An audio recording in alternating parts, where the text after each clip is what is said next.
Salut à tous les amis, j'espère que vous allez bien. On se retrouve aujourd'hui pour une petite vidéo. Bon, je sais en ce moment, niveau actu, il y en a quelques-unes, c'est pas super actif, mais il y a quand même certaines choses à dire, notamment au niveau du fair play financier de la Liga. Donc on va revenir également sur ce sujet. N'hésitez pas, comme d'habitude, juste avant, à vous abonner à la chaîne, à liker, commenter, partager, si vous voulez me soutenir un peu plus sur Twitter en vous souscrivant à ma page.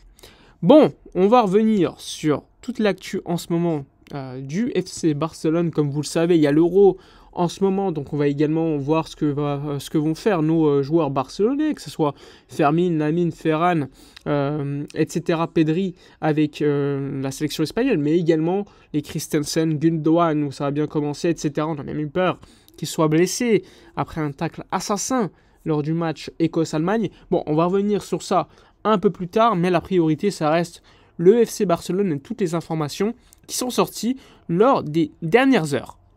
Alors c'est parti, on évoque déjà un joueur qui a vraiment envie de convaincre Hansi Flick. Il s'agit de Victor Roque. Alors Victor Roque, vous le savez, il veut absolument convaincre, donc on l'a déjà vu de retour à l'entraînement à la Ciutat Deportiva à travailler. Donc déjà depuis quelques jours, le Brésilien reprend physiquement, se prépare physiquement, mentalement pour être le meilleur, le plus en forme lors de la pré-saison qui va débuter dans à peu près, on va dire, un peu plus d'un mois à Barcelone, avant que le Barça parte, comme souvent aujourd'hui, aux États-Unis pour une tournée américaine où ils vont participer à quelques matchs, notamment à un Classico.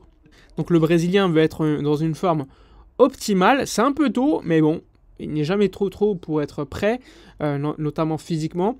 Il y a également Gavi, Baldé qui continue également à travailler à la Ciutat Deportiva pour être en forme pour le retour de cette trêve internationale.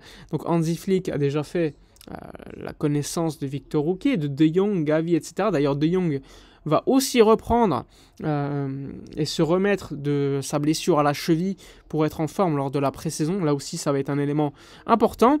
Il y aura certains jeunes qui vont être convoqués lors de cette pré-saison. Il y aura notamment Noah Darvic, le joueur qui aujourd'hui est au Barça Athletic, le jeune Allemand, l'un des meilleurs joueurs de la Coupe du Monde U17.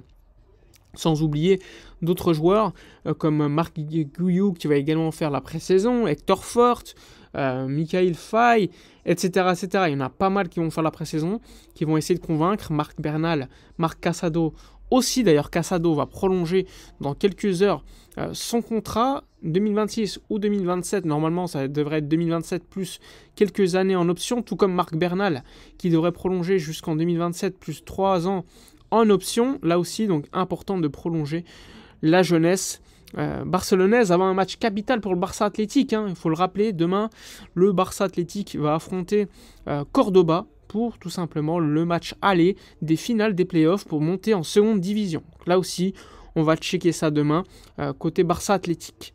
Alors, les informations suivantes concernent Ronald Araujo. Le Barça en hiver, sans surprise, on en avait parlé, avait refusé 2 offres du Bayern pour Ronald Araujo, 70 millions d'euros plus 20 millions d'euros de bonus, puis 80 millions d'euros plus 10 millions d'euros de bonus refusés à l'époque par le Barça. Le coach à l'époque du Bayern était Thomas Tuchel, fan inconditionnel de Ronald Araujo, ce qui n'est pas forcément le cas, on va pas se mentir, donc de compagnie qui préfère d'autres défenseurs centraux. D'ailleurs, c'est pas pour rien qu'ils ont déjà recruté Hiroki Ito de Stuttgart.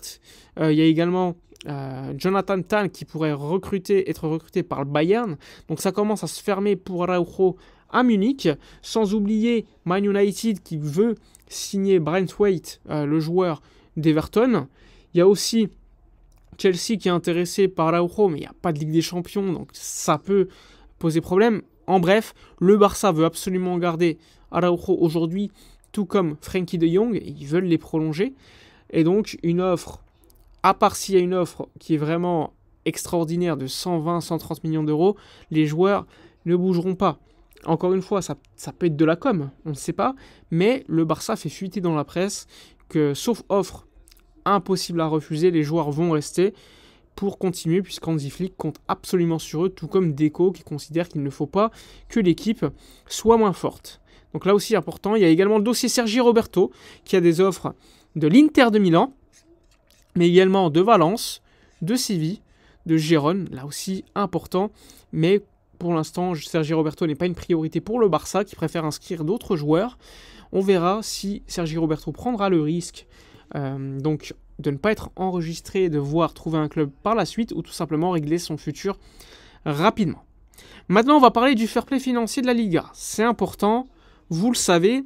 Selon les médias, le Barça est en négociation avancée avec une société européenne qui devrait payer les 40 millions d'euros que Libero n'a pas payé, donc en remplaçant, sachant que le Barça devait également recevoir aujourd'hui 60 millions d'euros supplémentaires, mais ces 60 millions d'euros, selon la Cadena Copé, ont été déplacés au 15 septembre. À voir si le 15 septembre, le Barça recevra cette somme, mais en tout cas, d'ici le 30 juin, le Barça doit absolument régler ce problème des 40 millions d'euros, et ensuite il y aura les 60 millions d'euros qui ont été déplacés au 15 septembre.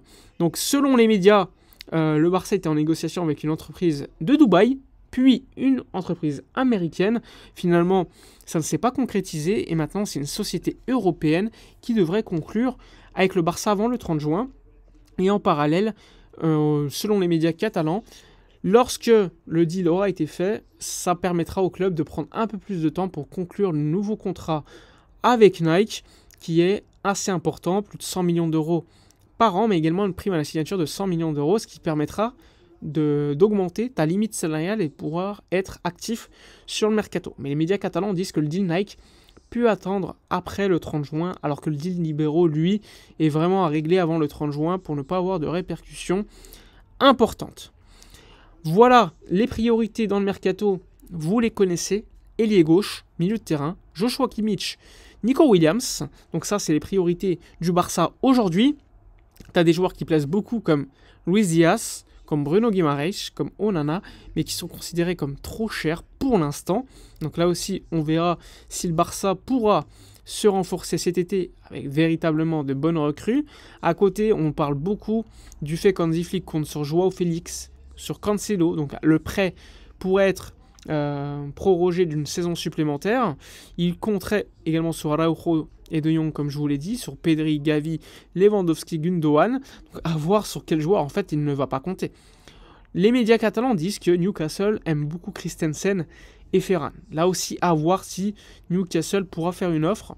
Et en tout cas, je ne vous mens pas que s'il y a moyen de prendre Bruno Guimaraes, ça me ferait énormément plaisir. Mais bon, à voir, pour l'instant, on est encore au début de l'été, c'est un peu tôt. Donc on verra ce qui va se dérouler d'ici là. Bref, on a fait le tour sur les principales informations du Barça. N'hésitez pas, comme d'habitude, à donner votre avis dans les commentaires, à liker, commenter, partager. Moi, je vous dis à la prochaine, et d'ici là, comme d'habitude, portez-vous bien.